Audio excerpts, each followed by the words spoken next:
And don't take that the wrong way. I just mean like when I do when I shoot stuff at like open mic, the case is all scratched up and it looks a little foggy. I'm like that's just authentic. That's the character you're hoping for, huh? Yeah, right. Like you could put a filter on it, but no, I just have a scratched up phone case.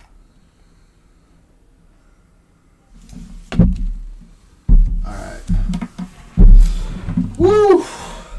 Welcome back to Radiation Island. Is that what the show's called? Is Radiation Island? You didn't know that? I thought it was the Steve Poggi show.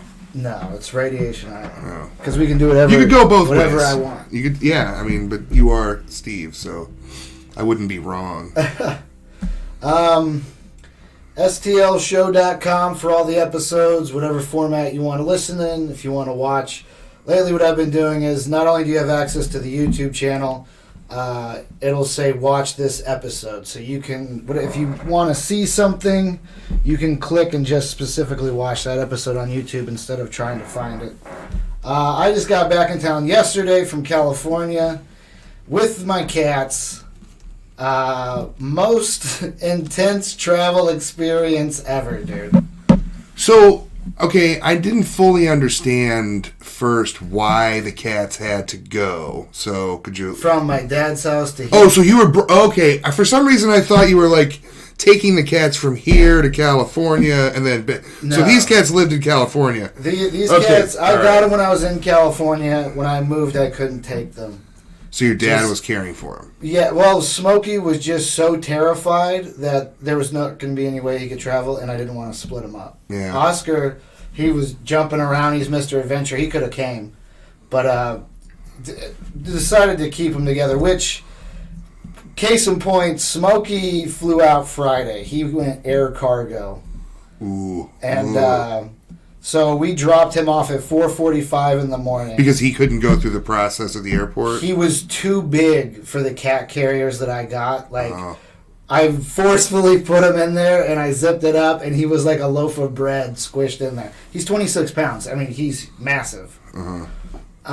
So I had to buy a bigger crate. Like, first of all, I thought I was going to go out there, spend $100 on each cat to fly them back, because you can only take one on Southwest underneath your seat. Yeah. So I was going to take one. My brother was going to take one. We packed really light in anticipation of this. Second day we're there. There's no way Smokey's fitting in this thing.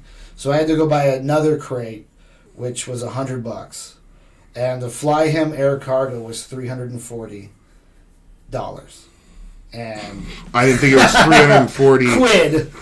But I had to drop him off at 4:45. 340 surgical masks. His flight left at 7. He landed in Chicago at 1:22 Chicago time. He left Chicago at 2 o'clock and then got here at 4:22. So he had a long fucking travel day.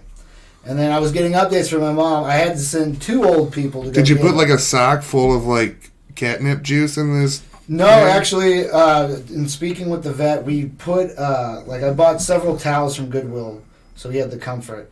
But then we put one of my dad's dirty Goodwill Goodwill towels are more comforting than regular? Yeah, because they're highly used. Ah. It's not like new synthetic scratchy stuff. And one of my dad's dirty shirts, so he had the smell of my dad. And so we're checking with my mom after they get home. We're like, how's the cat going? And Smokey hid at the very bottom of the basement steps. The basement door was closed. And he sat at the very bottom and just had his head against the step like he was hiding from something. Because, one, he was on drugs. We like CDB or real drugs? Hardcore cat real drugs. Cat drugs. Like... He's going to a meeting tomorrow. Like the stuff you see cats in trench coats selling on the selling street. to other cats. Yeah, like Heathcliff kind of fucking drugs. Is that what McGruff? He's in prison for growing weed and cat drugs. Well, he only sold it to cats because it was a whole race thing. The guy McGruff, the voice, is in jail for growing weed and having a grenade, like a grenade launcher. A grenade launcher, like. Well, I mean, why have a grenade when they make launchers? Yeah, you don't want to just throw it. Yeah. So, you want to be able to sit in your chair and smoke weed and then shoot the grenade. But anyway, sorry. So he got back. Everyone's adjusting now. now they're just kind of creeping around. It's almost like me on these dating apps. Like they come out, somebody acknowledges them, and then they run and hide under the bed. Very much what I do. Are you chatting? No, I'm just posting what we're talking about on Twitter. Okay. And the stlshow.com because I want to, start promoting. Promote. Why babe. promote before the show when you can do it when it's on? Well, I showed up early though, Steve. So you can't get everything. I know. I'm here. I didn't realize it was on time. You want me to be on time and tweet the show out beforehand? I don't know. So we're changing some show structure. Okay. The Hot 5 is garbage. Garbage. We need a new Hot 5. New Hot 5. Okay. I didn't really like the one about bad luck because that was everyone was just like stopped on that one. Yeah, they're like, it's all a mindset that you just got. Whatever you put out, you get back. 90% of luck is preparation, and a lot of it was kind of like a trailer for The Secret on Netflix. The Secret. The Secret. Okay. So here's the 4 questions. The hot 4 that I have. We need a 5th one, but these 4 I think are pretty good. One, these are the what's the luckiest day of your life? So what happened on your luckiest day? Luckiest day. 2, what was the moment you were the most afraid? 3, the worst date you've been on.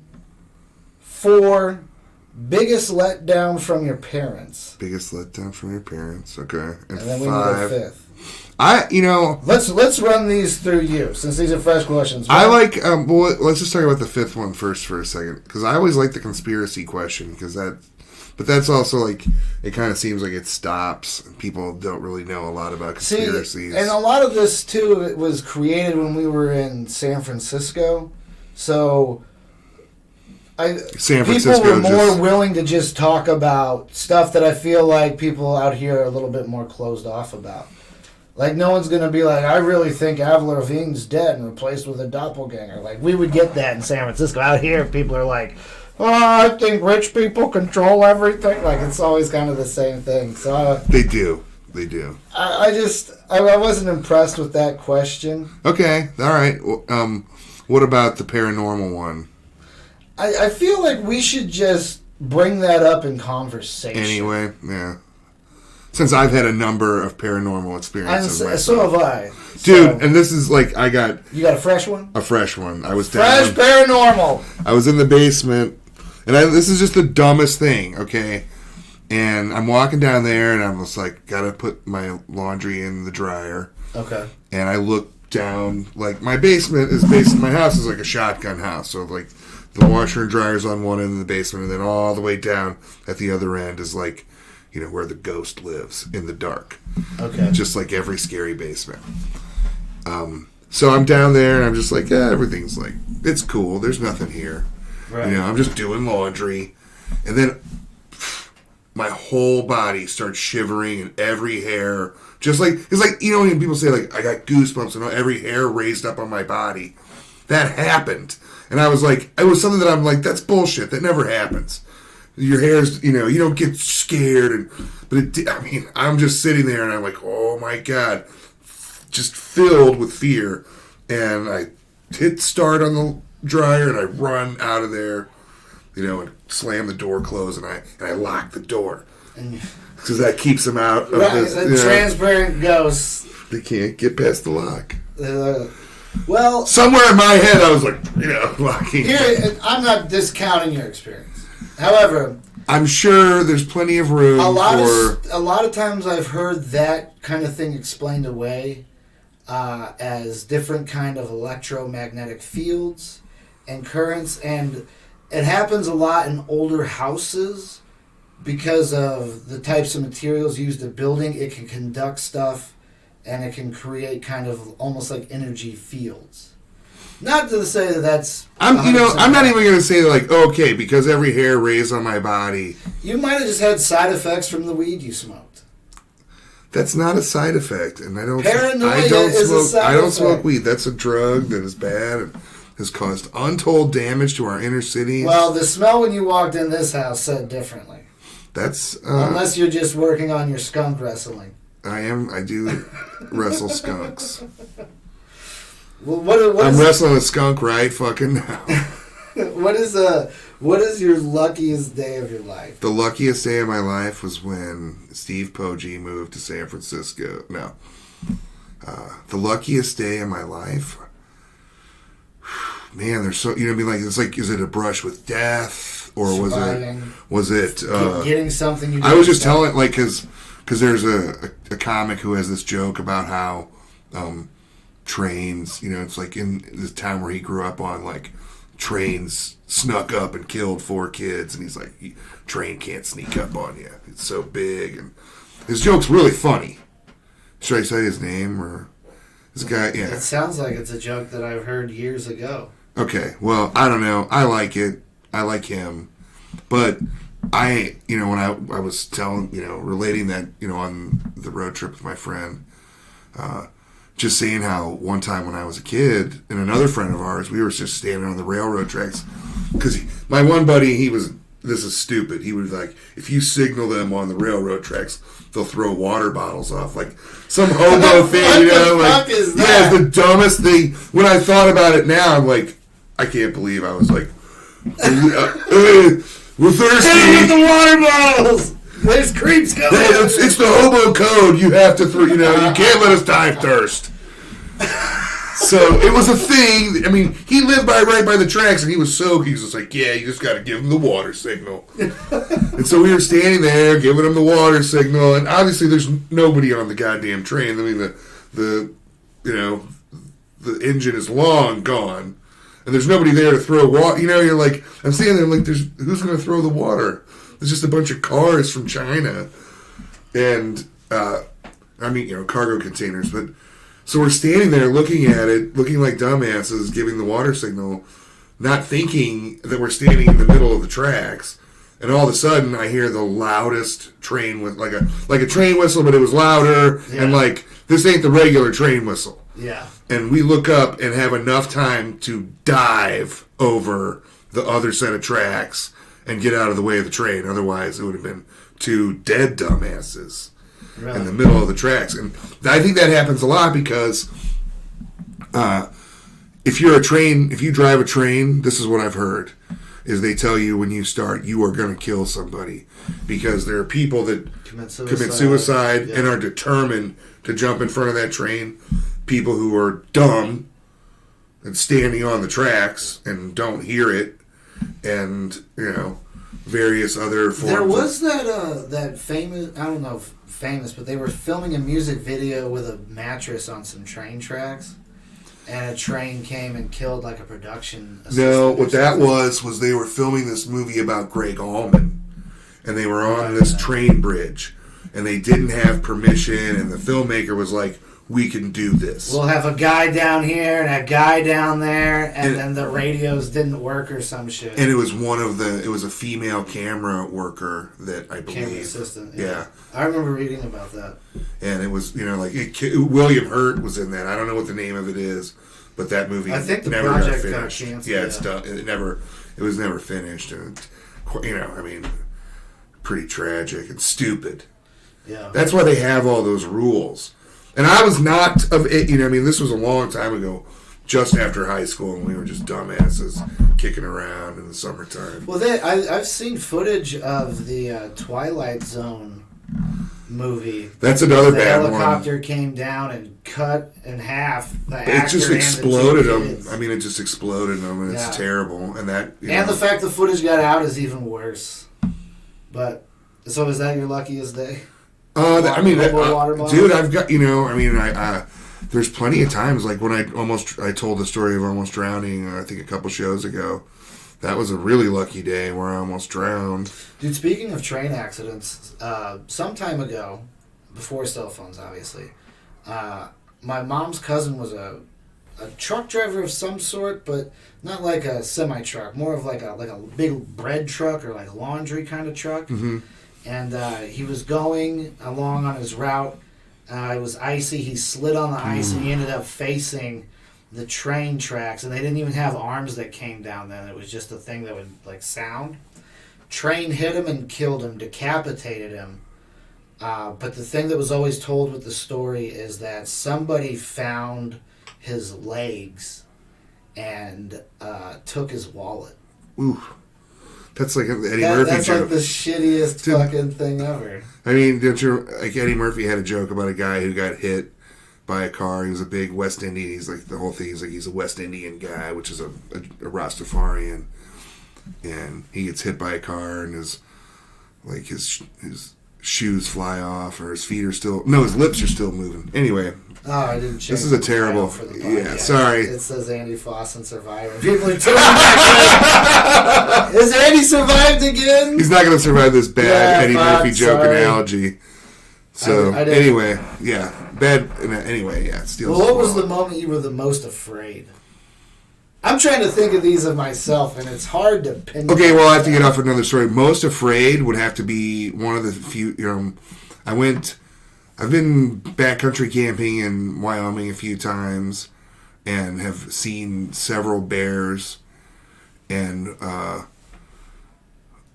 one time I saw a moose, and it was really close. And, like, moose are really mean. And it started, like, kind of taking an interest in me. And then it kind of went away, and I just kept walking and got away from it. But there was one day on the trail with my two other friends, one of them from the train day, and we were walking, and I came about this close to stepping on a brown bear, and it's really scary because you're like, oh man, if that thing decides it wants to come and get whatever's in my backpack, which I don't even think I had any food, but you had like your trash and your waste and stuff, and they'll go after a scrap if they're hungry. Sure. I mean, look at the grizzly man.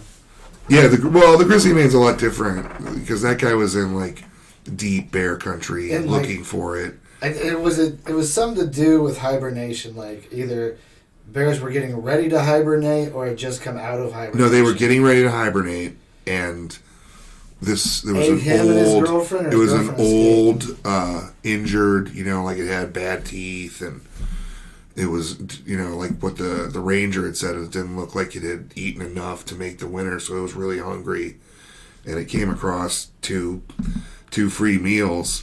Did it kill his girlfriend? Yeah, it killed them both. Okay, I for some reason thought she got. They're relentless, man. I mean, a bear is. Did they play relentless. the audio in that documentary? Barely. They show Werner Herzog kind of like, and he's like, "Oh, it's too terrible." Maybe you hear someone else listening. You hear someone else listening. I think that's it. You can go online and hear the audio, I believe, if you were that. Really? If you're that into death. I stay away from that, dude. I mean, yeah. I read all the details because it's just like sort of for the historicity. It's like you got to know what happened. Yeah. I'm not like trying. It's just like any other crime scene. So. Well, dude, and like here's the thing. Like when I went back to California. I grew up and lived in a small town called Benicia. Now, Benicia had the first and the second Zodiac killings. One being off of Lake Herman Road, which I didn't know growing up. Lake Herman Road is obviously a lake, Lake Herman, and they have a big spillway, this concrete spillway for when the lake gets too full. I used to go there with my dad, and we would catch lizards because the lizards would kind of sit out and sunbathe, and then they would run into these cracks, and I'd get like a little stick and I'd fish them out. I always had pet lizards and snakes and stuff. And then the other one was at Blue Rock Springs, which we in 4th grade took a picnic there, like a field trip as a school. 2 people were attacked. The woman died. The guy lived. Growing up. Oof. When I was a senior in high school, my best friend that lived up the street or around the corner developed paranoid schizophrenia and murdered his mom. And so, like, we walked by that house, and it's so weird that so much time has passed now. Like, I think they were just renting at the time. But, like, there's, like, a new family that lives in there. Like, the house is, like, redone up. Right behind my house, a 16-year-old kid... the family went to their cabin they had in Big Bear and left him behind. It was his dad, his stepmom, and his 6-year-old stepbrother.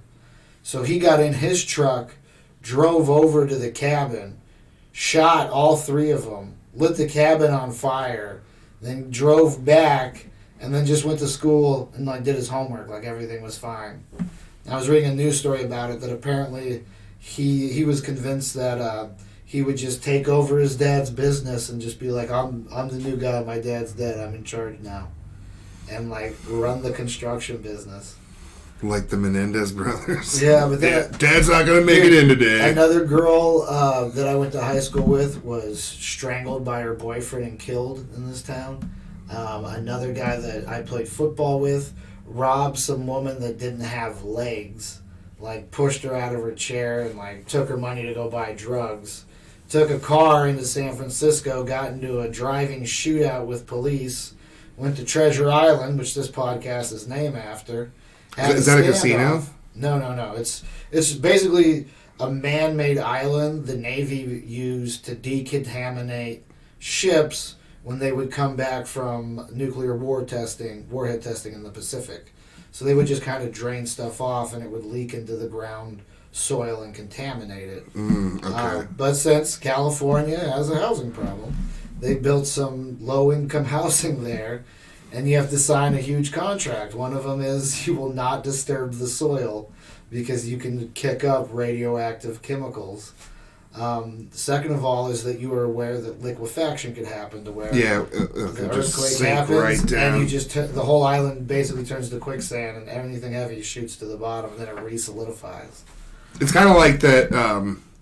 You ever seen one of those tool cleaners where it's sand and it shakes it? It's like, the sand blasting? Yeah, sand blasting, but it's not really blasting it. It kind of shakes it and it kind vibrates. It vibrates, yeah. Same thing. It's very similar. Idea. But then that guy... But with Earth. Went to Treasure Island, had a standoff with police, and then killed himself.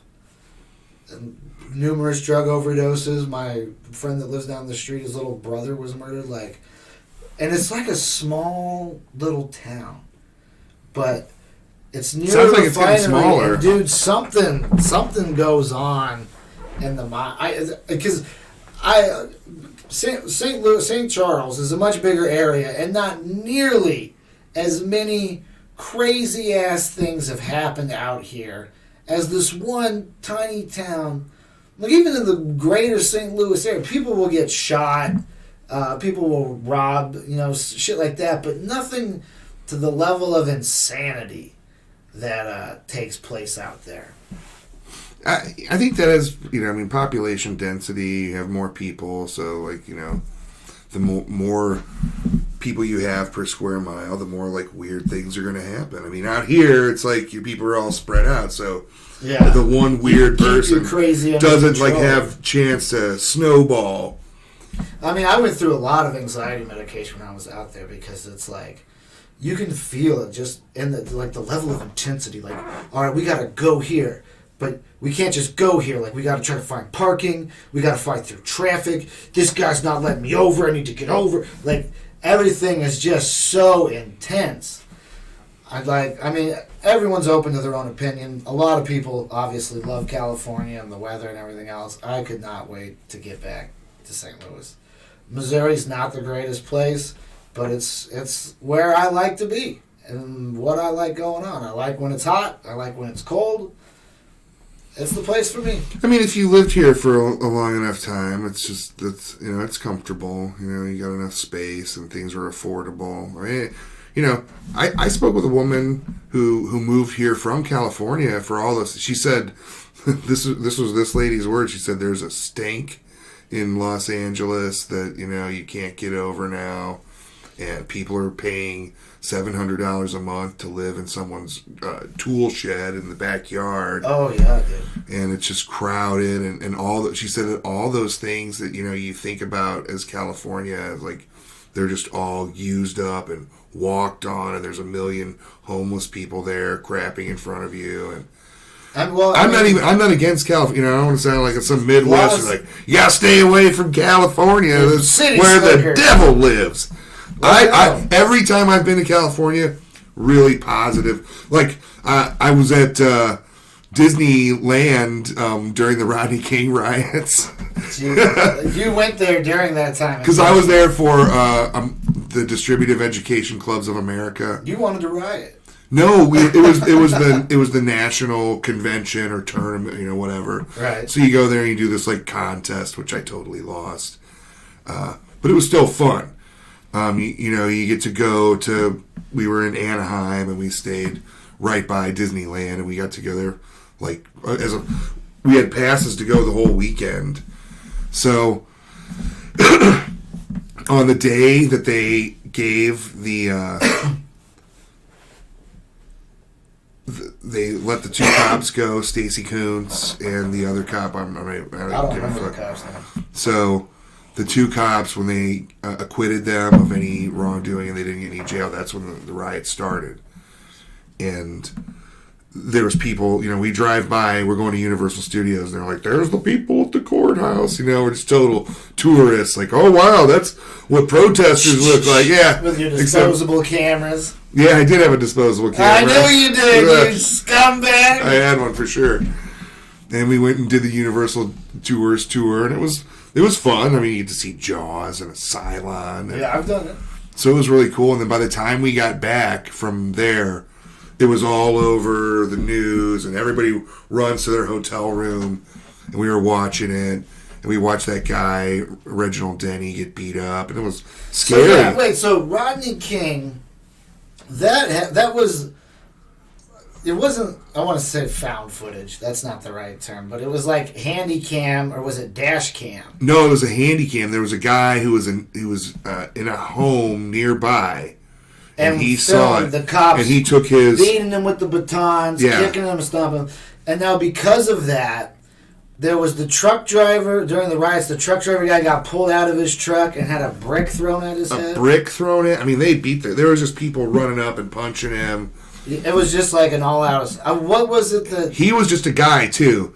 And you really got to, I mean, like, he could have just gone and shifted up on that truck and just started running people over if he wanted to. Yeah. I mean, those things are, that I used to drive those kind of trucks. Yeah, those trucks they're really powerful. I mean, if they can pull 200,000 pounds behind it, it can run some people over. So, yeah. He took a really bad beating, so, for nothing. It wasn't like he did anything. He didn't have anything to do with it. He was just there when everything went off the hook. And then, so we go back, and then me and this guy, we go and buy a beer with a fake ID and go to Disneyland while the smoke's up. Fucking white privilege if I've ever heard of it, dude. I guess that's my luckiest day. I was going to say, is that your luckiest day? Or what was that, the moment you were the most afraid? It was both. Jaws on the tram ride scared you. The burning city was just part of the tour. What was the worst date you've been on? The worst date I've been on, man, probably with. I mean, like first date or like just a date with somebody that you're just a date and it didn't go. I don't know. I mean, I dated a girl that just was constant, Erin, and she was just always mad, and she's like, I'm a bitch.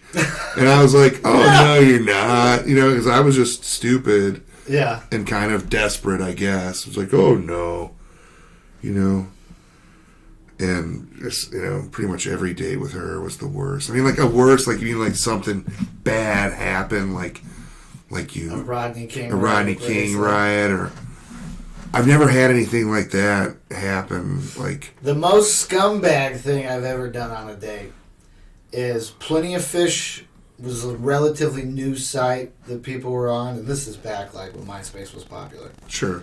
Talking to some girl on there, she looked cute. She lived in St. Charles. Like she didn't live far. I don't remember exactly where she lived, but I went to go pick her up, and she gets in the car and she's like, "Hey, Steve, it's so..." And her voice was like a Jersey Shore Fran Dresser. There was something about just the tone and the consistency and the constant talking to where I was like, I gotta get gas at Quick Trip and I gotta use the bathroom. She's so do I. And I'm like, great. And she goes in there. And I go in, she goes in the bathroom, I act like I go in the bathroom, I see the door shut, and I got out, and I got in my van, and I left. And I left her at Quick Trip. That's a really like awesome ghosting. I was on a date one time, a Plenty of Fish date for sure, and the this is just how dumb I am. The waitress walked up to me and she goes, like the woman had gone to the restroom and she goes, "Do you want to just go out the back door right now? I'll just let you go." And I was like, "Why? What's going wrong?"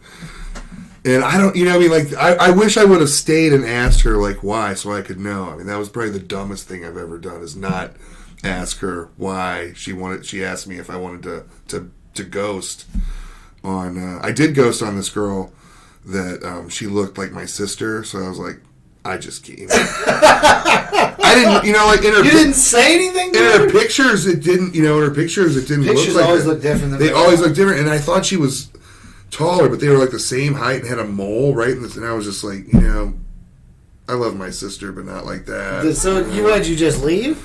No, I talked to her. I was like, oh okay, well that's not ghosting. Well, no, I just never called her again. I didn't want to explain it. I just was like, yeah, it's so the date you were on. We only went on one date. Where the waitress told you that. You just completed the date? And then... Yeah, because like I got a philosophy about first and especially like internet dates. It's like 45 minutes to an hour. I don't want you to touch me. I don't, no physical contact, and just like talk about stuff, have a drink, and go away. That way you can tell if like you want to have a second date. I don't want to have some like sit there for. I mean, like, it happens. I mean, I'm not going to say, like, I go, like, 45 minutes. I'm out of here. Ding! That's it, ma'am. I'm a businessman. Like, appointments are key to me. No deviate. It's kind of a guideline. Yeah. And so it was one of those dates where I'm just like, and I tell her, I'm like, you know what? I think, like, first dates ought to be short and sweet and have a few drinks at a shitty bar that you'll never go to again. See, that's kind of the thing is, like, now, like, I'm not dating yet. Like, technically, I'm not supposed to start doing that until June as conditions per rehab. Yeah. But at the same time, like, I'm not expecting June to hit, and it's like, all right, ladies, let's... So I'm trying Steve is back on the market. I'm trying to get out there and learn because... Most of my dating interaction has been me doing a show, getting drunk, some chick sees the show, likes me, we go out on a date or something. And even most of my socializing was like, I was the drunk comedian guy, always trying to be funny and like always impress on people. And then I was the drunk ironworker guy where I'm like, I'm really tired, so I wear sweatpants wherever I go because I work a real job and it's hard on my body. So I take pleasure in wearing these smooth sweatpants. So now, like, I just kind of, like, found, like... And then after that, it was like, I'm Steve, I used to be a comedian, but then I had to go to rehab and, like... All these artificial It almost sounds titles, like a reality show introduction. Yeah, like all these artificial titles I use to describe who I am instead of... Now it's like, I'm Steve, I have a lot of hobbies, I make videos, I live stream video games, I've got a podcast with my buddies, I enjoy comic books, I'd like to do outdoor activities, just waiting for the weather to warm up and, I'll get more into it. Like, I don't feel like... The first thing, like, if you were a girl and we were just sitting down off an internet date, and I'd be like, look, I had to go to rehab, and I don't have to dump all this shit on you or explain why I am. Well, if you're not buying dinner, then I'm not going to listen to that shit. Would you like to have a drink?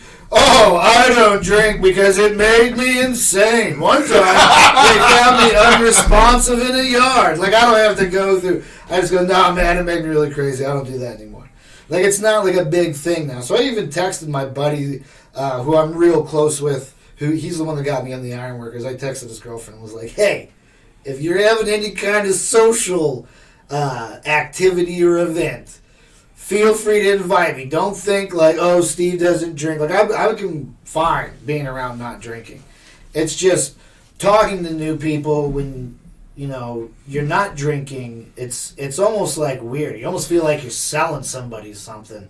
Oh, because they're so... Because, like, we're here, we're having a drink, we got to do something while we drink. Well, now we're just here. We don't have to be here. It's not like school, prison, or court, but we are here. So, how do you, I did get sentenced to be here. I'm not here by You're required. Yeah, The show was too good without you. So we need you to level it down a little bit. I'm good at my job. So now I'm like, okay, like even just thinking about what you want to put on a profile on an online dating site is a good way to get kind of introspection on how you see yourself. Like, how do I want to be presented to myself? Because I'm an honest person, and I'm into fast cars and faster women. Like, dude, my profile on Plenty of Fish, first of all, is not me. Yeah. I mean, because I'm still from, like, I always keep that first layer of internet, firewall up, because it's the internet. Plenty of Fish, that Putin could own that. I don't know. I'm going to just say, here's my address, and here, put a picture of my license plate on there. No, I'm not. Well, I like the evolution. I mean, if we're going to go on a first date, it doesn't even matter who I am. And then if we were talking, then I'd be like, you know what? That's my internet personality. But people always use some shortened way to describe themselves. Like if we were out at a bar somewhere and someone just started talking to you and like, oh, what do you do? You're like, oh, I'm a comedian. I never. Not you, because you wouldn't be representing that well. That'd be lying to people. It would be. Even though I went down to Cape on Thursday, I was, going down there telling jokes to dozens of. Did you do the weekend or did you do the open mic? No, I didn't do the week. No, it was just a showcase on Thursday because they had the headliner this weekend was only doing Friday and Saturday. Okay. So they did a show on Thursday. So I did that. It was a paid performance. Have you asked to host yet? Have I asked to host? No. The best way to do this is you go, hey, I don't even want to say the booker's name because then some dirtbag comic and stuff. Don't. I mean, I know what you just said. But you just go, hey man, I'm trying to get better. I'm trying to build up. I would really like to host here. Is there anything in particular you would like to see, from me in order for me to do that?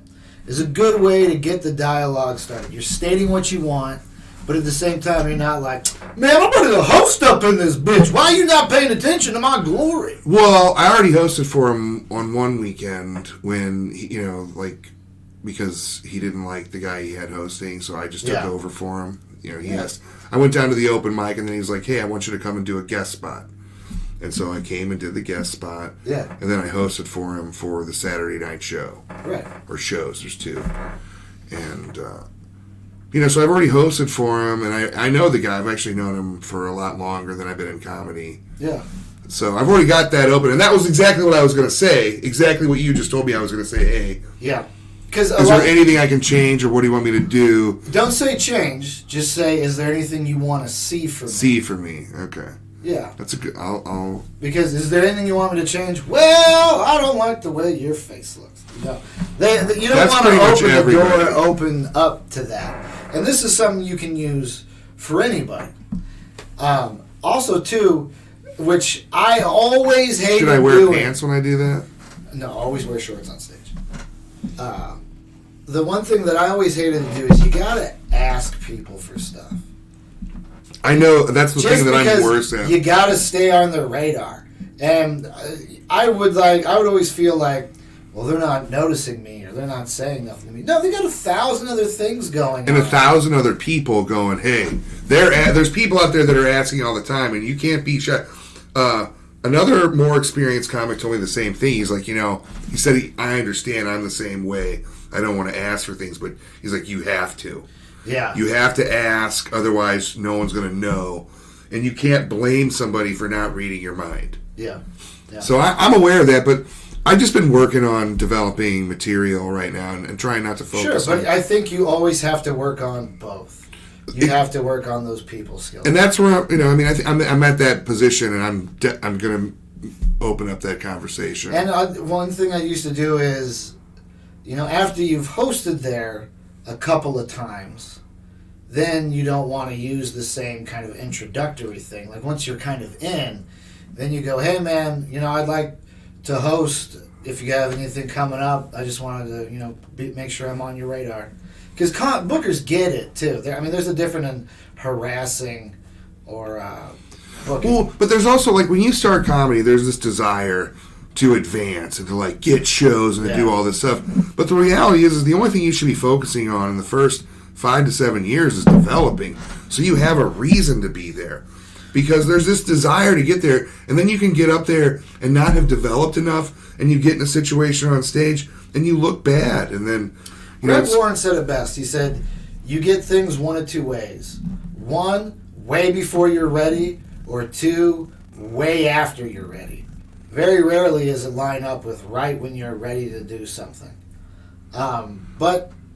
not that I want to get too focused heavy on anything. Well, I know, but I mean, just real quick, it's like, so there's a real balance there, but you got to really develop and work on writing skills, and, you're doing so many things at once, and it's so easy to get caught up into, like, I gotta get, I want to host, and then I want to feature, and, like, instead of, like, what I just decided to, like, I'm just going to focus on writing and performing, and then, work on that other side once I'm feeling more comfortable and worthy in my own mind, worthy of saying, hey, I would like you to book me. Even though I've hosted at clubs before and this booker already likes me, because I went down to the open mic and impressed him with the material and, all that. So I feel good, and what you said is exactly, kind of where I feel like I'm at right now.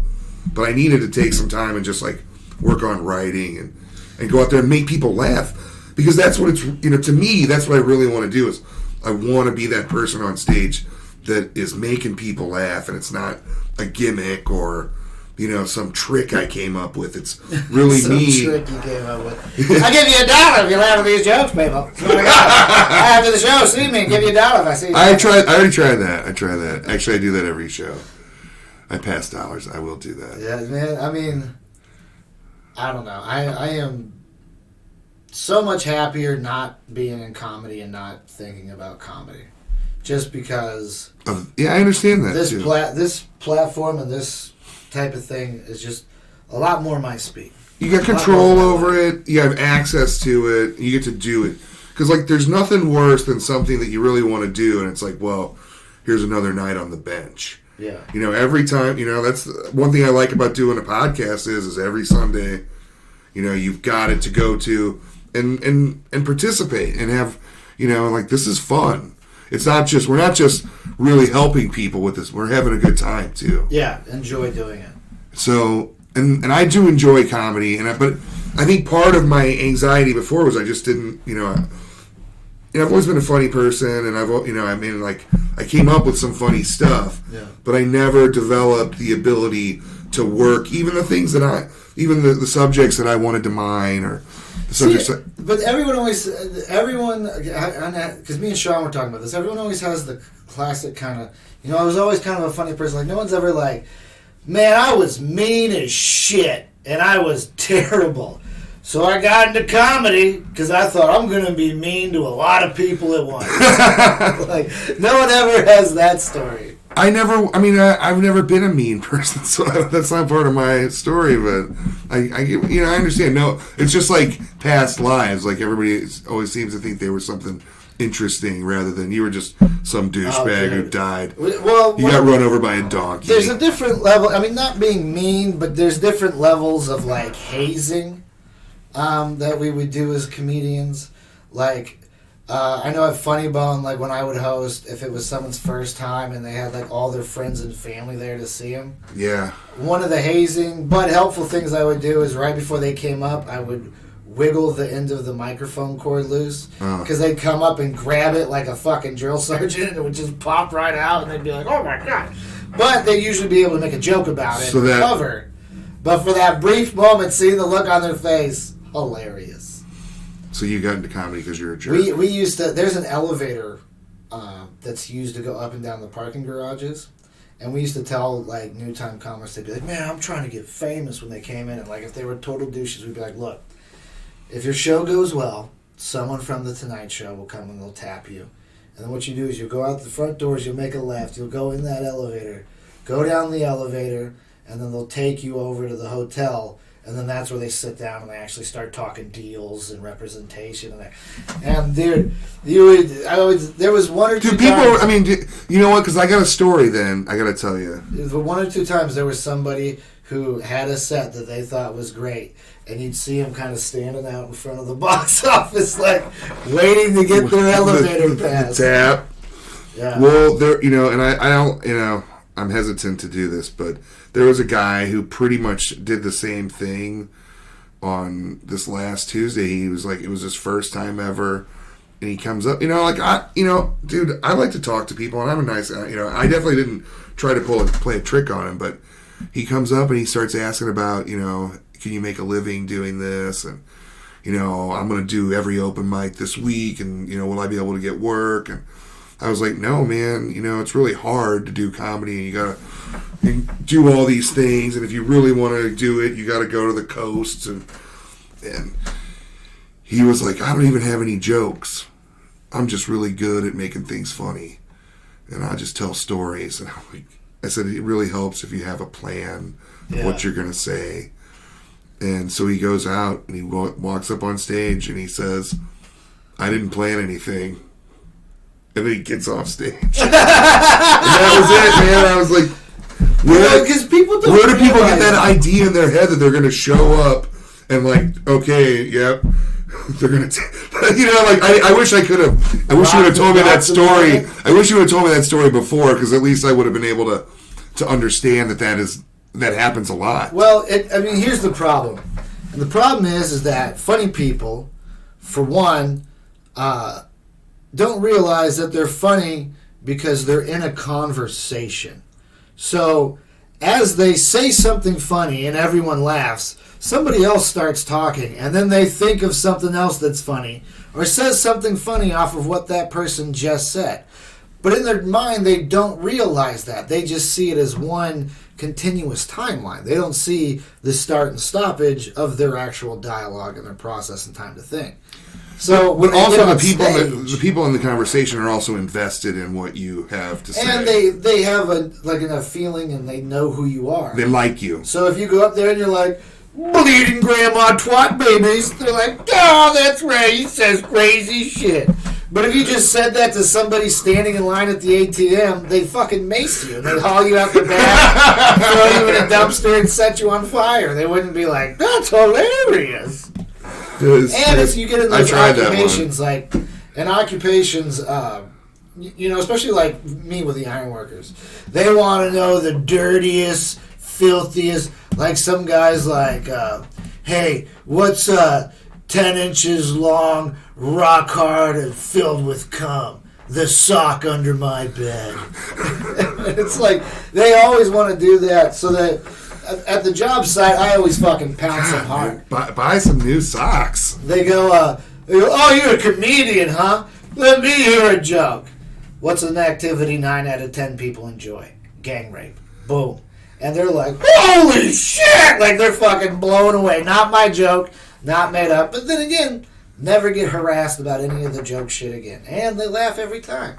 Because that's what they want. They want that sick-ass humor. I don't tell people. You're on a job site and someone's like, tell me a joke. You're like, well, I saw this bumper sticker the other day, and it said, my dog's a Republican. I don't know if that means he licks his own ass or he's smarter than a Democrat. And they're like, this guy's not funny. Fuck him. Go pick up trash. That was, I think you're trying to get too much out of your norm in person. Sean said it was good. Now you're like, I'm going to do it every week. No, but I mean, just like that, like, old evening at the Improv style. No, it was good. It was good. I'm just kidding. I'm just busting your balls. You fucking breaking my barrels over here. Go pick up trash, Steve. But I mean, so that feeds the delusion, and plus, you got to be crazy. You do have to be crazy, and it's one of those things where it's like, you better just love doing this. You better just love showing up here. You ain't telling me. I hated showing up there, but I like drinking. For your 5 minutes. I stuck around probably 3 years longer than I needed to be. I like doing it, and it's but yeah, the idea that you're going to show up and get like tapped on the shoulder. Go, there's the magic elevator, and the contracts are at the bottom. We'll take you to a helicopter. Are you packed and ready to go to Hollywood because the next Star Wars movie is coming, and they need a dumbass? Yeah. But I mean, at the same time, you do hear stories of people that go out for acting or something, and they end up fumbling their way into something. It's not impossible. It's just not likely, especially given the high amount of people actively trying to do this. Dude, yeah. You don't want to, like what Charlie was saying when he was here a couple weeks ago. When, there's 1,000 people in line for open mic, and really, if you're not best friends with the club owner, you're, good luck, or you better really fucking hit one right out of the park. Right when someone's standing there and going, this guy will sell. Even then, a lot of times your joke will just get stolen. Yeah. Like, there's two comics claiming that both have the same joke. Do you think it's the new guy that showed up 3 weeks ago that lifted it? Or do you think it's your old buddy Roy, who you've known for 8 years, and he babysit your dog when you were out of town, and he's a rock solid guy? You get into that kind of shit. There's no path to success. No, let's get off of comedy. Comedy's like Star Wars. We talk about it too much. Star Wars, wasn't there just some Star Wars news? Like, Star Wars, get ready for the new Star Wars. The saga's over, so now we're going with the new saga. I did see something that... No, it was the... Okay, so this is what I fucking hate. They come out with some book and says, like, oh, the Emperor was cloned. That's the story. It's the novelization of the story. Just go away with that trash. He was cloned, but they cloned his burned up hands and made a point of showing... he was a clone, but the problem, since the Clone Wars, they couldn't clone a Force user because they used the Force. They had the Force flowing through them. It deteriorated the body so fast that they couldn't do it. So Palpatine is a clone, and his body's deteriorating. That's why he's hooked up to all those machines. That would have been a cool thing to put in a movie. His deterioration. They didn't think of. They wanted to make the movie so fast they couldn't think of anything. And then there was another scene where Kylo Ren saves Rey by giving her his life through that, and the platonic kiss. Yeah. Like what? She said she gave him a kiss to thank him. Like that's how it's said in the book, as a sign of gratitude. Like they can't. I mean, like that's how sterile. Like, oh no, this wasn't a real kiss. It was like a handshake, a kiss out of gratitude, a mouth hug, and on she the cheek. felt sad. She never wanted to know Kylo Ren, but she really wanted to get to know Ben Solo, and the fact that Ben Solo was gone made her feel like there was a void inside of her. And in that moment, she hears Ben Solo's voice tell her, no one's really gone. And it's like his version of a Force ghost. Okay, let's talk about a Star property that doesn't suck. Star Trek. Because they got Picard's out, and it's... all of it's out, bingeable, or episode weekly? No, episode weekly. It's about halfway. I think they're 6 or 7. I'm one episode behind. But I don't even, no spoilers. I'm just going to talk about what I like. So, what I really like about it is that it's the first time, or not the first time, but they've done a really good job of taking a retro thing, an old property, and breathing new life into it, new characters. But they've threaded parts of the old story, which is there's a couple episodes from the original Next Generation series, the movie Nemesis. And they've taken those things, which Star Wars can't do, and integrated them all into a really cool new story with new aesthetics, new ships, like a cooler use. Like the ship has got it's basically just like a flying holodeck. So there's like holo assistants, and Picard's got a holo office. It looks like his... which, I mean, I don't know if that's cool or not, but it is cool. Think it's cool. I think it's cool. You think it's cool? And it's just, it's not, they've taken, it's not just a rehash or a reboot. They've taken something and just kind of given it new momentum, and it's way better than any other reboot property I've seen out there, which was just like, well, let's just put them in leather jackets and then, that's a reboot. Call it a reboot. Have you seen... put Wolverine on a motorcycle. Did you see Jay and Silent Bob reboot? I've seen that it's making a lot of money, and I haven't seen it because that's the kind of movie to me that I'm just going to watch on screen at home when it comes out. I mean, it's a it's fun not a movie, cinematic but that's movie what to you expect, It was really fun. I had a good So you time. saw it? You didn't tell me? You weren't like, this is for the show. Let's go see Jay and Silent Bob? I might have bootlegged it, motherfucker. Might have a flash drive with your name on it. Oh, I mean, never mind, Steve. You're a great dude. You know what else I watched that was really good? I'm not going to say that it's really good. I really enjoyed it. The Batman Ninja Turtles mashup. That's been sitting there. I've been waiting for that one. My brother was watching it, and I was just kind of like checking it out when I was coming, stopping by his house. I mean, come on, Ninja Turtles and Batman, how can you go wrong? I mean, the art style of the new Turtles is kind of simplistic, which is whatever. But there was some moments in it that I laughed. I need deeper textures on Raphael. It's kind of dark, like Shredder in the Foot, like straight up kill people, like. It's like dark. I watched the Ninja Turtles movie about a month ago, and it's still good. I mean, it was fun. Which one? The live action?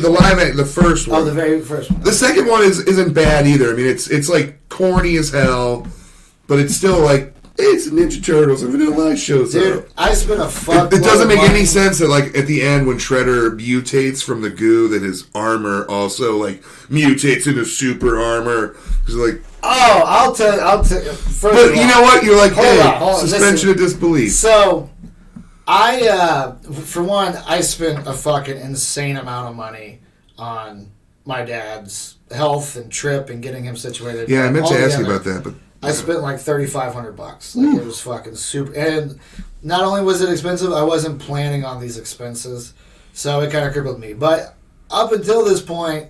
Like, I was on eBay looking for 1988 in the box original Ninja Turtles. Like, I want to get the 4 Turtles, Shredder, Splinter. You mean the figures? The original figures that came out in 1988. Secondly... How much do those cost? I mean, you're seeing them for about $100. A piece or the set? A piece, depending on condition. But since that was my childhood thing, like normally I don't collect stuff. I get stuff that I sell it, like my autographed Rick and Morty stuff. I don't collect stuff except for 5 Doom Slayer dolls and those are Boba for Fett, promotions. Kurt Cobain. I don't collect things. I just got a Kurt Cobain action figure. Stuff like that, like I get and I enjoy it, and then I turn around and I'll sell it, and I'll make like $5, $10 off of it. How much are you gonna net off of Kurt? He's going. I mean, how much am I gonna like the total? How much would I sell him for? Yeah, how much is he going? He's $100. He's a limited edition. There's 2 of them. That is the acoustic. Does he have like? Can you swap out heads? The shotgun. Yeah. Wow, you're so original. Way to go, loser. I actually with this Stream Deck, I can make different things happen. I want to get a button. That's just Sean O'Brien's voice going, Ron, you're bombing. And I just, Ron, you're bombing. Ron, you're bombing. I didn't bomb. I'm not a bomber. Secondly, so in Ninja Turtles, The Secret of the Ooze, Shredder transforms, right? Yeah. The doctor guy, you see him, he gets a small vial of ooze, and then he disappears. You don't see him the rest of the movie. There was originally supposed to be what is now a deleted scene in which you see him in the bathroom, and he opens up his shirt and crangs in his stomach, a la like a Total Recall kind of thing. Oh, sweet. That would have been cool. That would have been great. Better than the Turtles went to Japan. And then there's a female turtle. The Turtles going to Japan I couldn't even make it through that one. I mean, I was young enough to where I was like, Turtle movie, yeah! Yeah, I didn't watch it in the theater. I watched it on video, and I was like, I'm not staying around for this whole thing. The first one, though, it's good. It still holds up. It's a fun origin story, and it's a fun movie. And Damn! Raph screaming after he loses his side. That was supposed to be longer too. And the newer ones were interesting spectacles, but I like the animated one. Good looking Casey Jones. Why can't you just have an ugly person be He's a bum. You're not getting a job in Hollywood, Ralph. Casey Jones is a bum. You can be KFC Jones. KFC Jones. Oh, fat shaming. Okay. Is that part of your iron worker? Oh, yeah. You'd be called what we call a heavy hitter. A heavy hitter. You wouldn't want me swinging over you on a safety line. No. They did an animated one, and then they did the 2 live-action Michael Bay ones. Yeah. They were... The animated one, I didn't think was too bad. I thought it was all right. The live-action ones were fucking... It was like, we get it. You think the turtles are black. Like, just say that. I didn't get that. I didn't get that they were black. Maybe I'm just square, but back to the Turtles and Batman. The DC cartoons have all been pretty good in general. It was good. I mean, you have Batman, Batgirl, Robin, Commissioner Gordon, the Turtles. Shredder teams up with Ra's al Ghul, and then Bane, Two-Face, Mr. Freeze, Harley Quinn, Joker, and Shredder are all in it, and Penguin. But everyone's kind of different part of the storyline. I'm kind of interested to see Birds of Prey because it got such bad reviews. I think it's got to be decent. I have no desire. I'll watch it when it comes out.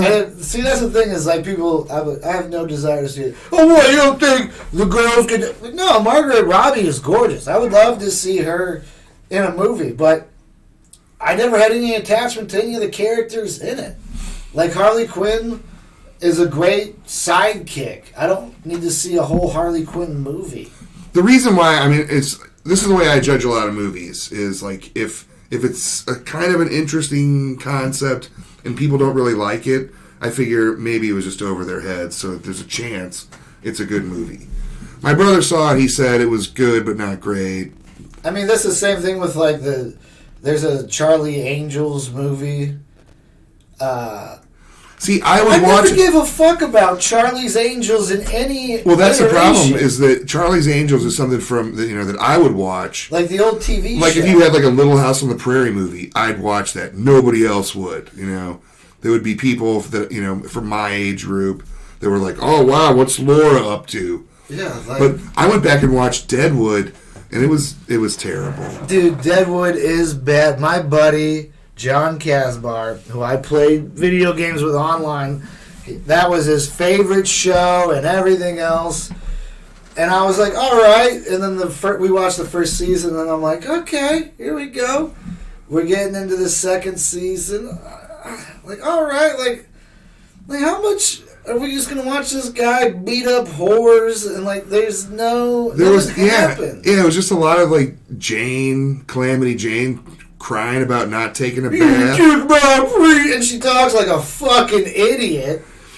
Yeah, there was just so much melodrama. That little one. Just fucking relax. Smoke some opium, man. Calamity Jane was the most disastrous character of the past 3 decades. When it originally came out, it was kind of the same for me. The first season, I was like, oh, this was good. Wild Bill that story was interesting from a certain point, but then it got, like you said, just beating up whores, and this guy's got a fucking kidney stone. Oh, whoa, great. Yeah. How compelling. I'm going to watch a guy with a kidney stone. And I'm the guy that does all the honorable stuff. But sometimes the things I do ain't too honorable. that's that whole. The sheriff, yeah. Dude, the sheriff. The reluctant, yeah. It was all bad, and so I didn't even make it to the movie, which I'm not gonna watch. I heard it ties up a lot of loose ends, but I abandoned the show, so all my ends were tied up as far as I was concerned. Yeah, I don't have any loose ends on Deadwood. Yeah. Lost was one that I could just never get into. No, Lost. As soon as I watched it, I was like, there's no direction. There's no story. It's just... And I guess this is the J.J. Abrams formula, which they call the mystery box. And it just... There's some sort of MacGuffin out there. Some sort of meaningless mystery. And everybody gets caught up in finding out what that is. And it doesn't mean anything. And you get there and you open up the box. And guess what? It's now on to the next mystery box. Yeah. And it's boring. I hate that kind of writing. I want to... Dude, I watched some action movie. I need a story. With Ryan Reynolds on Netflix that was done by Michael Bay. And they're like... There's 7 guys, and they're like ghosts. Ryan Reynolds was a billionaire. He figured out, like, magnets were cool. Yeah, yeah. And it starts off with, like, the car chase, and, like, cars are, like, rolling and exploding, like way over the top. And you're like, all right, whatever. Like, I'm into it. All these unrealistic car moves. And then there's a guy on the roof, and he's, like, the parkour guy. And he's like, don't worry, guys, I'm coming. And he's like doing all this parkour stuff down the roof or whatever. Okay, whatever, it's cool. Then it cuts back to the car, and the car's squealing. And he's like, hey, 5, where you at, man? We could really use your help. And then here 5, he's like, I'm right over here. And then he's on a skateboard and, like, jumps up and board slides a handrail and, like, shoots people. And I was like... what the fuck is this, dude? It was so bad. And then it was all about, like, we're not really a family, we're a team. And then at the end it's like, nah, man, we're a family. And it's like, oh my God. That's man. right. I mean, that's like, isn't that the whole Fast and the Furious thing? Like, we're very much family and cars. Right. And this person's dead, but now they're back. And they're family, but they're the undead family. But here's the flip side of that. Like, I've always been a big fan of Point Break. And I met, like, one of my cousin's friends. He likes the new Point Break. And he's just, like, really into extreme sports. And he had this moment where he was just like, oh, you like the old Point Break, which sucks. Because it's just about, like, these guys surfing and Keanu Reeves trying to fucking screw Lori Petty. But... he's all into those stunts. So that movie, people want to see, extreme sports people want to see a guy skateboarding and shooting. So there's a market out there for that. There's people who want to see that, which is like disappointing because... I mean, it was so bad. You had guys with tanks and guns, some super fast car that's got like the e-brake like up here, and then this guy fucking... ollies up on his No Fear skateboard and does a board slide. Like, oh my God. But doesn't that movie sound exactly like some sort of mishmash of the Fast and the Furious Triple X? It does. With Ryan Reynolds. Yeah, with Ryan Reynolds. I watched Detective Pikachu on the plane. And was it... I mean, it's... it looked silly enough to be kind of a fun movie. I never watched it. Ryan Reynolds, I thought, was funny in it, and the story wasn't, like... terrible, but it's like I didn't get into Pokemon at all, so I didn't know all the references. Pokemons. Like, I don't understand why every Pokemon says their name. Like, they can't just be like Rarf. Like, it's like they have Psyduck, which is like this walking duck that apparently explodes with psychic powers, but all he does is go Psyduck. Like, stay here, Psyduck. Is that any different than like Space Jam or any of those big products? Yeah, because at least the cartoon characters have lines. They say things. Oh, even so they if it's don't... their catchphrase. The only Pokemon that talks is Pikachu, which, there's spoilers involved. Yeah, but I don't know. Did you ever play Magic the Gathering? No, because the first person I ever met that was into Magic was the biggest douche. Really? And he was just like, these are Magic cards. You don't know what they are? He just starts pulling out, this one is $300, Black Magic, $900. And he just like sat there and talked about the values of it and never explained what the game was. So I was just like, is the game Magic all about being a dickhead who just brags about how expensive their collection is? In Magic, I'm not going to explain how you play it, but I get how you play it. I was in like 5th and 6th grade when I really got into it. Me and then all my buddies who I hung out with got into it. And when we moved to middle school, 6th grade, there was a group of kids that would play. You played down on the baseball fields, down in the dugouts. You would use the bench that you sit on to play Magic on. And so I'm like, hey, guys, I got my cards. Can I play? And some, like, 8th grade kid, he's like, we only play ante. Which means before the game, you go through your cards, you draw a card, and that's your ante card. Whoever wins gets that card. Gets that card. So I go through mine. He draws like a 10-cent worthless card. I go through mine. I've got like a super rare, who knows the value of it card. And it was like, all right, I got to beat this guy to get this thing. So we draw the cards, and I like make my first move, and he makes his first move, then I make my move, and I'm building up my little creatures and my army, and then he's just like, yeah, I'll fireball you for 7,000 damage, you lose. One picks up the cards, hand mine, and just leaves. And I was like, okay, one, I'm never doing that. 2, I need to better defend myself as far as what happens here. But the reason why I bring this up is they have Magic tournaments every Thursday at the comic book store that's in St. Charles. They actually have like a very large space, and they do different events. They have Dungeons and Dragons on different nights. A lot of they have the fantasy kind of comic store, and then with their spare room, instead of trying to cram a makeshift bar in there, they have tables out for people to play these things. It's a large building. So basically, I think it's $17. Part of that goes into a pot to win. The other part goes into a brand new deck. Everyone that plays in this gets a brand new deck of cards unopened, so nobody knows what they have in there. And then you shuffle it up, and then you play to try to whittle down who's going to win. It sounded like fun. I thought maybe a possible podcast. Yeah, maybe. I mean, something to ruminate on. Put that on question 9. Do you want to play Magic? The second one is I did see.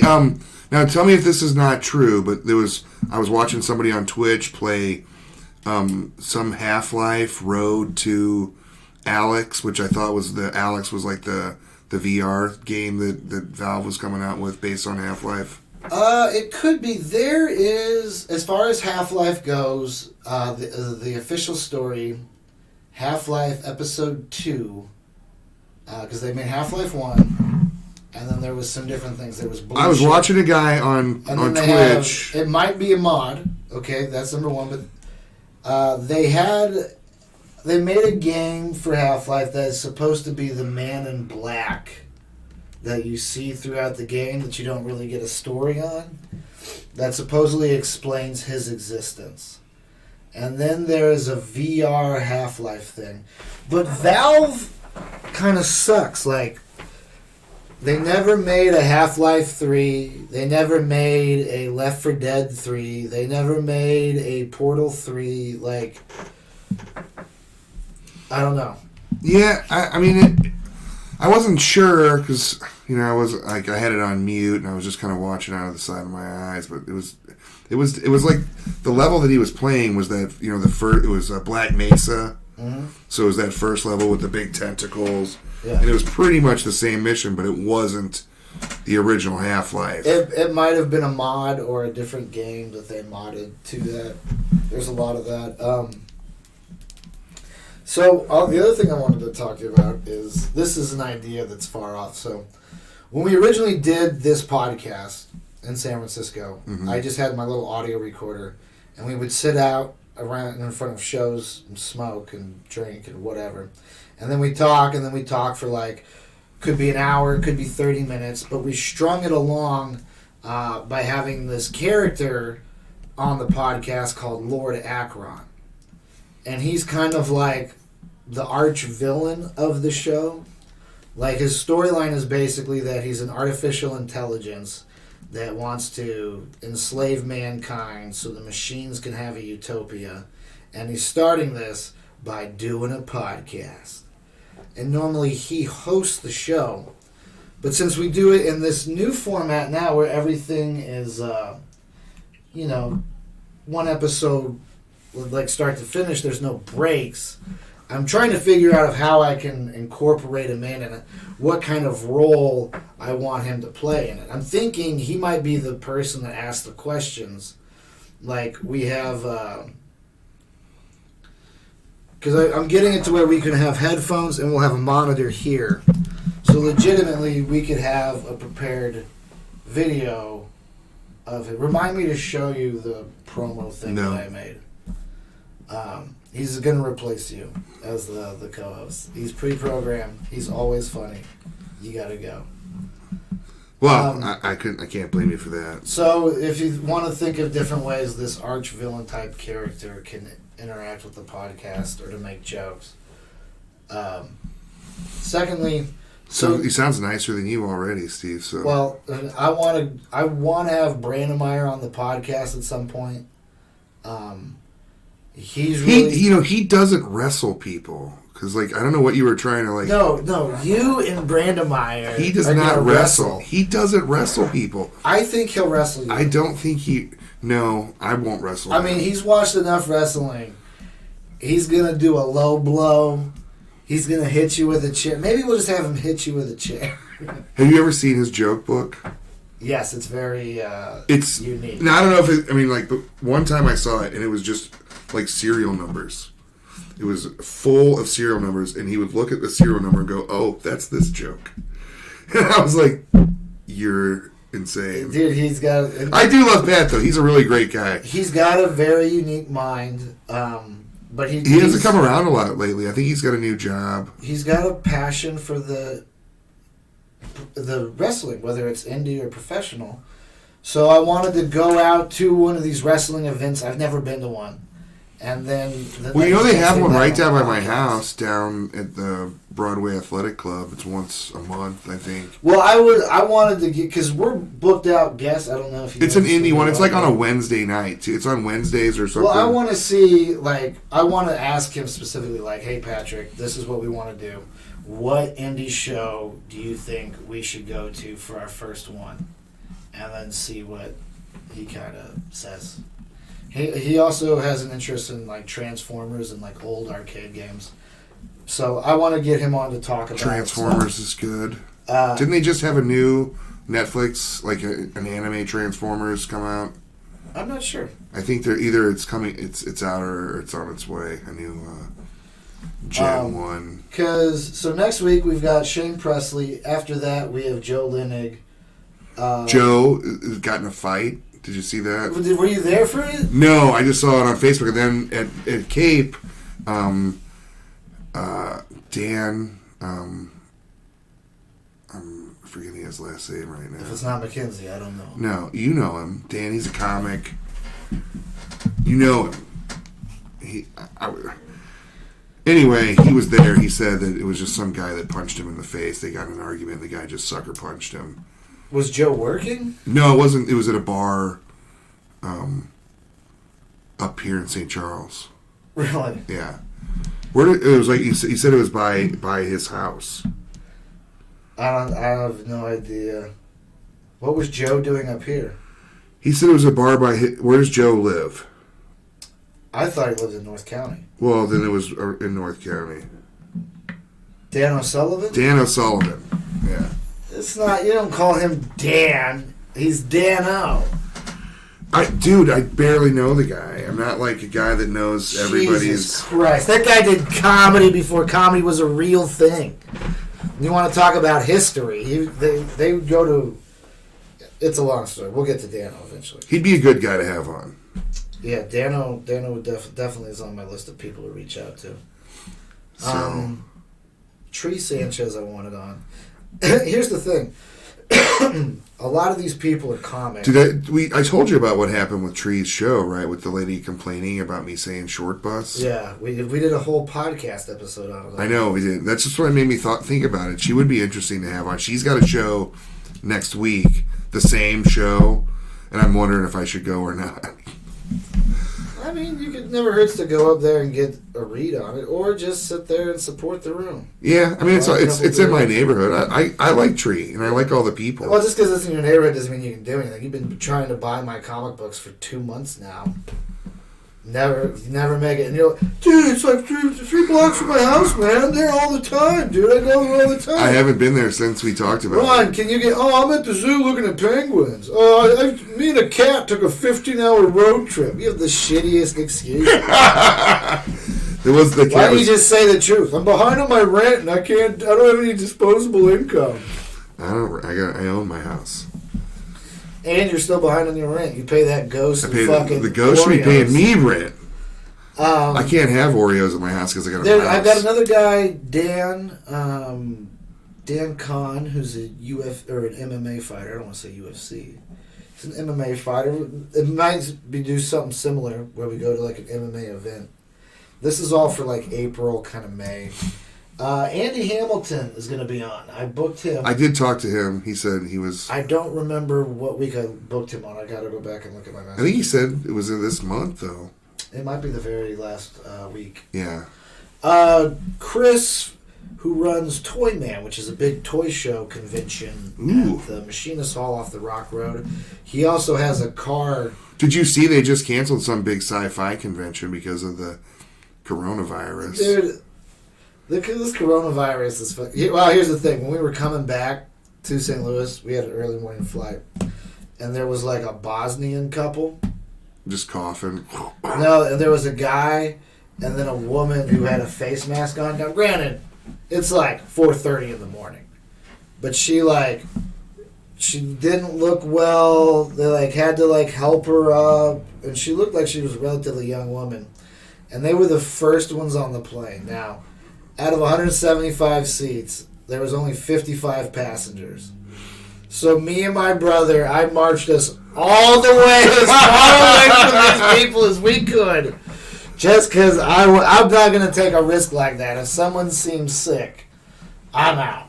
I went to get my haircut today. There was some little boy, and he coughed like 2 or 3 times. And you punched him? I was kind of get a trash bag and put it over his head. Oh, actually, I'll tell you this. So, but this little boy, and he goes to get his haircut. He's before me, and the mom goes, I just want you to know he has allergies. He's not actually sick. And I'm like, no, that's fine, right? So I'm getting my haircut right next to him, right? And he's being Mr. Big Boy. He gets to tell the lady what kind of hair, and he wants a design cut into his hair. And I'll ask I'm telling you this story. I know a lot about hair. I want you to tell me if I was right or if I was wrong. And when she's talking to the little boy, he's like, I want a lightning bolt design in my hair. And the mom's like, yeah, sure. And then she goes, the hairstylist who's bending over backwards to accommodate this kid, he keeps kind of looking at me, so I get the MVP treatment. So they wash my hair, they give me the hot towel, they hit my shoulders with the massage thing. He wants everything that I'm getting because he's a big boy, right? And I'm a fucking grown ass man in there. He's like, I want a lightning bolt, and she's like, draw it for me, and he draws the lightning bolt, and he gets that shaved into his head. That's if you see 2 of those, that's the white power Nazi. Yeah. And I was like, should I intervene? No. Should I say something? What I was planning in my head was to go to my hairstylist, go, hey, you get to make a judgment call. Pull it up on my phone and go, this is the white power fucking nationalist Nazi movement shit. Do you want to go tell that woman that she's about to shave half that symbol into that kid's head? Or do you want to do you think it's letting it slide? Can't you just draw a nicer lightning bolt, kind of connect those? So I would have said make the top wide, do your thing, and then do it again, and then make it tight. Like Shazam. Exactly. No, I wouldn't say anything. I didn't say anything. Right now, that kid could be fucking on CNN. Fucking 8-year-old at Walmart comes in with half a Nazi sign. Half a swastika. No, you know what? You're better off not talking to people in general, especially when it's about their kids. Because then they start taking it the wrong way, and then they get all defensive, well, don't you tell me how to raise my son. In the back of my head, I was like, what if they're fucking Nazis? And they know that's the thing. They're this just like Dad's got. You only get half of one because you are half as big as your paw. I was thinking you should have just went for both of them. Hey, give me 2. I got a meeting to go to. I want to say that he got one on one side of his head and one on the other side of his head. So he's just like a walking Hitler Youth. Dude, he's going to be the next Facebook fucking meme. I mean, it's just a lightning bolt, It's just it's a symbol of God's energy and His love. His love for the people. For people, kisses them. Did you listen to the Fawcett interview? No, I'm going to listen to that later today. It was really honestly good. I'm not going to lie. I've been saving it because it's just that story that everybody knows, and and everyone's heard bits and pieces or heard it retold, so it was good to get it from him. There was some parts that I remember him telling me early on that, and thinking back, like he didn't mention them when he told it, and I just think it's been a while since he told it. I don't think he was trying to like admit anything from it, but I also in that episode I put the link to the Ken Jr.'s hammer attack. The news report. Yeah, so hopefully I'm hoping we never see that guy again. Well, like you said about like what's your scariest moments. A couple of conversations with Ken were like. When he came back after the hammer attack, he came to Helium because he figured... Not after the hammer attack, after the Andy attack. After the Andy attack, that's right. Yeah, after the hammer attack, he was in jail. Sorry. Yeah, he is. But he comes back, and like, I didn't really know. I didn't know Andy, and I didn't even know the story. Sure. So I was just talking to him, and he would say things like, a dog can be trained to eat a human body. And I was like... Ken, does every conversation we have to be about some sort of, violent end to people? And then when you hear the rest, like the Andy story and... Did you ever hear him making jokes about the attack on stage? No, I never heard that, but I did hear that he did that. That's what I heard, too. I wasn't there for that. I always miss good shows because I'm not really a comic. Right. So, no, I can't... I mean... That would just be, is that a surprise for somebody who's that mentally ill that they would then joke about it? I mean, that's right out of any. The joke that I'd heard, and this is me retelling something that I heard, was essentially like, you ever think that your best friend's the devil and Jesus is telling you that you need to beat the sin out of him? Or something to that effect. If you listen to the Andy podcast, it'll make a lot more sense. It'll make a lot more sense. Yeah. Well, that sounds exactly like something that Ken would say. Because I've only met him a few times through going to Helium. Yeah. And every conversation, it would kind of start out normal, but then he mentioned, you start to put things together. He would mention, like, how he was a linebacker and, how he could run and take somebody out. And, like the guy was just basically like, like, this is what I do. I tackle people and I beat the sin out of them. Dude, then I feed them to my dog. We'll wrap this up, but, so, Ken Jr. attacks Andy. Yeah. Right? And he's in the process of being incarcerated or having a trial. Not 100% sure. Didn't he also steal his car? Yes. Okay. Well, this is going on. Which is a greater crime than beating people up. And then there's some woman being like, writing a blog. She's like a New York blogger or something. She's like, Ken Jr.'s the biggest piece of shit ever, and he's so misogynistic, and he's not funny.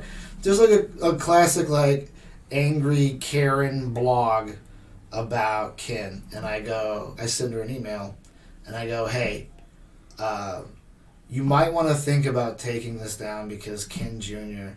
is like a really violent, psychopathic person. And like, I don't want him to come after you or for him to have any reason to like you become his new obsession or whatever, right? I sent the email. And then... this was recently? No. This was a while back. Okay. And then the next day, I'm like... Not the next day, but like 3 or 4 days later, I see the blog and there's a new entry and it's like, Ken Jr. sent one of his cronies over to threaten me. And he said that I need to take this down because he's dangerous. You're just a massager. And then it's like coming after me. And I'm like, No. You don't understand. He is really mentally unstable and insane. And then she would write another blog post. And then I'm like, no, you are not understanding me. I don't care what you do or what. You've never seen me. You have no idea who I am. I'm telling you. Finally, like, I linked the CaseNet description and, like, sent it to her. And she was like, oh, I'm sorry. I just get a lot of harassment for my blogs. And then she took everything down. But for a while there, it was like, Ken's going to get out there and go, whoa, so Steve wants to talk some shit, huh? Like, I thought he was going to be coming after me. But anyway. I'm sorry. That guy is just a magnet for that kind of... I wish I could explain it, but he's fucking crazy. I mean, I've been to his house. I've met his younger brother. I thought you said he lived with you. He lived with me. But, like, I, like, was in his house in, like, St. Louis. Oh, here's another story. So, Fairview Heights, Illinois had a funny bum. And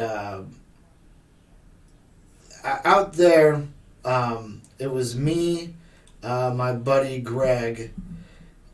Ken Jr. needs a ride to the show. No problem. We're all comics. We're all part of a brotherhood. I'll come pick you up. Right? This is before he lived with me. I go to pick him up, and he's got some dude who he just refers to as Cuz. And I was like, oh, well, I need to buy some weed. And Cuz was like, I got weed. So I buy, like, a quarter bag off of Cuz. And we're in the Fairview Heights parking lot. And and he's like, let's smoke. And I'm like, yeah, let's smoke. And we roll up a blunt. And Cuz is like, you only gonna smoke one blunt? And I'm talking like all gold teeth. He's got dreads, but some of them are missing. Like something not very fun happened to this guy. And he's like, that kind of disrespectful, only smoking one blunt when you got that whole bag. And I'm like, okay, we'll smoke another blunt. So I roll a really, really small, tiny blunt. And then we smoke that. And then like a cartoon, he's like, you only gonna smoke two blunts? And I was like, what the fuck? We ended up smoking the entire bag right there. And then, you only gonna smoke 3 blunts. Then he needs a ride. Then he needs to use my cell phone. And I've never met this guy. I drop him off. And then as we're pulling away, I look at my buddy Greg, and like we're really stoned. Obviously, we smoked like 5 or 6 of these things, like a whole pack. And Greg and Ken's like, man, Cuz is the greatest. I don't know, man. I don't think he's that great. He's not coming to my Christmas party. Never buy a bag from Cuz. Oh, dude. Well, anyway. That's going to be our episode for this week. More content coming to you. As always, stlshow.com. Live stream video games Wednesday and Saturdays. Some days in between. Follow Twitter, all that jazz. I think we're going to be doing... What time on Wednesdays? 5. 5, okay. Yeah, we're going to be... I was 4 on Wednesday, but I had to move it to 5 because I was like racing home trying to eat dinner. Yeah, I play hockey at that. So I'm like playing hockey right then. Otherwise, I'd like to jump on the chat. So, what time do you do on Saturday? Saturday we do it at 4 o'clock, and then we go pretty late. I'll try to do Saturday. We play Dead by Daylight. Just text me when you do it on Saturday. You can get the game and join us. No. It's not like a hardcore. I don't want to run around away Fixing from a monster like some fucking cheerleader with you. It's pretty intense. I would like to do like they have the barcade, which I don't know if I want to go to, but. I didn't tell you this. Not to interrupt. I heard it was fun, though. I fucked up. So they have this Sega Genesis. Like, they made these mini consoles. Yeah, I know. I'm familiar. Well, they have 2 versions. They have the Sega Mini and then, like, the free Genesis, whatever. But from the pictures, you can put console game. You can put the Genesis games in it, and it plays it. Yeah. Not the one that I bought. So I bought 5 Genesis games. Then I bought this system, and the system is like It's smaller than a Blu-ray case. And it looks like a... It looks like you can put a game Genesis, in it. but it's tiny. You can't put a game in it. However, since I am a master, I did hack it and put on like an additional 70 games. One of which I made a point to put on is NHL 94. Ooh. So I had a bad experience with that last night because I beat this guy so bad. He was like, I'm never playing this game again. Well, once we get the monitor set up here, we might just do like a podcast, and then we might do some live streaming of games. Yeah, I mean, like, not just NHL, but like to me, I have more fun playing older games because they're not like, there's not as much investment in it. I just want to have a little fun. I want to jump around, shoot a laser. We know you don't like story in games. I do like story in games. Books. I do like books. You know, you have a third grade education. You got beat up by your elementary school. They called you Ron John Surf Suck. That did happen too. All right, well, we are. What's up, J.R. Moore? Oh, J.R. Moore says, "Hey, Steve." James Jelanakis says, "Congratulations on getting the cats back." Bonnie Davis says, "Last night I totally had a conversation about all the crazy things that had happened to the people in our class and in Benicia." She's also glad that I've been reunited with my cats, who are like fucking refugees hiding under the bed right now. They'll be all right. Get them some CDB. So thank you guys for listening, watching. Please continue to support. Tell a friend if you want about it. If you have a guest or someone you think that we should talk to or interview, go ahead, send us a message, let us know. And with that, we will see you next week. I will not have a beard. I'm shifting into summertime haircuts. And for Ron, it's always summertime. It's always summertime, babe.